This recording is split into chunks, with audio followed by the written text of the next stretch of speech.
On September 12th and November 7th of last year, I sent letters to the State Department asking for records about coronavirus research that had been funded by the State Department. The State Department refused to comply. When Assistant Secretary Sherman came, I asked her the same question. She didn't seem to be aware that you had been funding coronavirus research, but you are. And I got the "I'll get back to you" line. A couple weeks later, I met personally with you at the State Department and asked you the same question. Will you not divulge to us the records of the State Department's support for coronavirus research, particularly in China? You assured me you would help. We communicated several times over the phone with another Assistant Secretary of State who finally sent us a letter and said, no, we're not going to give you anything. So that's where we stand. And it's my question is, what's the State Department hiding? Why won't you give these records to the American people? Senator, thank you. And yes, I appreciated you raising this when we saw each other a month or so ago. And my understanding is that our teams have been working to find an accommodation. There's longstanding practice. We got a refusal, blanket refusal. No, they are not going to give us the records. We cannot directly provide the Sure you can. unredacted cables. We have a longstanding practice with this committee about how we do You're things. You're refusing to release them. No, but it's I not that think- you can't. There's a difference between can and may. You won't do it, but you can do it. My hope is that we can find a way forward that answers your concerns so that you get the information that you're looking for. My understanding is that our teams have been working on that, and I commit to continue to do that so we can get you the We're talking about unclassified material. Most of this is unclassified. And so we just had a unanimous vote in the Senate and in the House, and President Biden just signed a bill saying he's going to declassify stuff. But if you declassify it and you still hide it from the American people, that's a problem. I mean, we spend all of this time lambasting authoritarians and for lack of transparency. We have these silly networks on TV that are aligned with the Democrat Party saying democracy's under attack. Well, do you think transparency has something to do with democracy? You're refusing to give records on research. Money that went for research. We want to read the research grant proposals. We want to read what the people in Wuhan sent back to the State Department saying they did. Which viruses did they create? Because the thing is it sounds all great. We're going to identify all the viruses of the world. But part of what they do is they take a virus they found 200 feet down in a cave and they mix it with another virus to create a virus that doesn't exist in nature because they say that's how we're going to further identify it. There's a big debate that should be had whether that's safe. To take a virus from 100 feet down a bat cave 12 hours south of Wuhan and take it to a city of 10 million.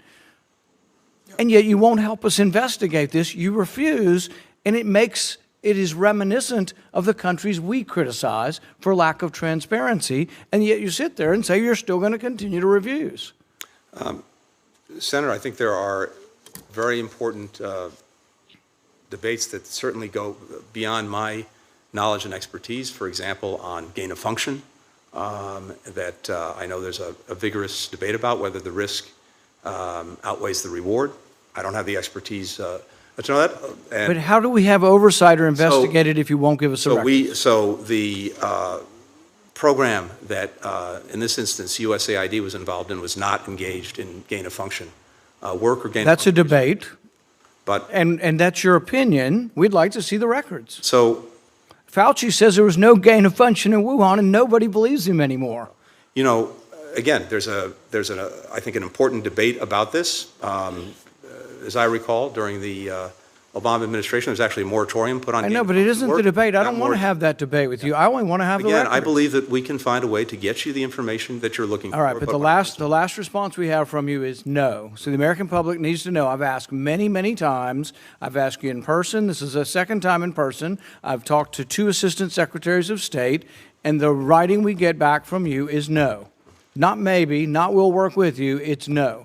So that's Senator, where we are now. No, and it's not no, just to be clear. We did reach back out to your team just as recently as this week to offer to provide all of that information in briefing form, which is to say, which means you get to read it and interpret it and spin it, and we get to hear your spin. We don't want to hear your spin. We want to look at the document. We're talking about grant. We're talking about grant proposals. You act as if we're talking about the secrets of the Manhattan Project. We're talking about grant proposals, and we're talking about grant updates where someone has to write in and say, "Oh, we did this experiment, we got this result." That's what we're talking about. Same thing from NIH, same thing from HHS. Everybody's hiding it. And it's not even really something to protect the Biden administration. Most of this stuff happened in the previous administration. But I don't get it. Why circle the wagons? Maybe there's nothing to see here, but then it makes the whole world think you're hiding something if you won't give it to us. Yeah, so just give it to us. It's a bunch of bureaucratic paper that we're looking to sift through to see if there are any clues, because one of the biggest clues we have that they did this is they asked DARPA, and we only know this through a whistleblower, they asked DARPA for money to take a coronavirus and put a furin cleavage site in it to make it more infectious.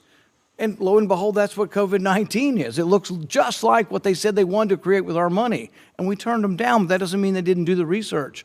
We're looking for research like that they were performing. We're looking for something that may be in their notes that hasn't been public, that hasn't been sifted through.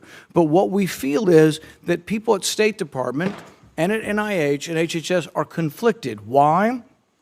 Because if you funded research that somehow is linked to the pandemic or a leakage of that doesn't look so good for the people who funded it. So we see this as a circling of the wagons and a conflict of interest that maybe there are people within the State Department who funded research who are worried that it might be linked to the pandemic. But we can't just accept your spin on it, because people there may be self-interested, the people who funded the program. We're just asking to look at the data, but so far it has been no. We've had a few phone calls, but we don't want your spin on it. We want to look at the documents ourselves. We're not providing spin. As I said, I believe we can provide the information you're looking for. We have long-standing practices and procedures in terms of actually providing documents and cables with this committee that we're not prepared to change. But in terms of getting you the information you're looking for, and the only cables we have that are of value, we got leaked to us, or actually they were declassified by the Trump administration. Those cables said, and these were from some State Department folks, and it was amazing, and I don't actually fault anybody for missing it. I'm sure there are thousands of cables, but in 2018 or 17, they were sending cables back saying, holy you-know-what, they're over here working without gloves in unsafe conditions in a BSL-2 that should be a BSL-4, not a very safe condition, and that's why some of our intelligence people have leaned towards this coming from a lab. Why wouldn't you want to help us? Why wouldn't everybody want to help us?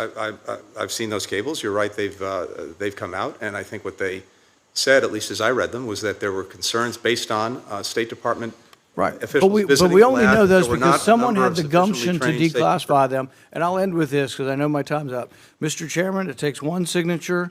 He'll give all this stuff to me tomorrow if you'll sign a document, because he says he won't sign it unless the chairman of a committee does it, and he's hiding behind some ruse. There is no law saying this. He could do it if he wants, but he's hiding behind some opinion that his own administration makes the rules to say they won't give it to Congress. But if you'll help me, we can get the information tomorrow. Everything he's saying won't give me, he will give me tomorrow if you'll sign a letter. I appreciate the senator's time has expired, but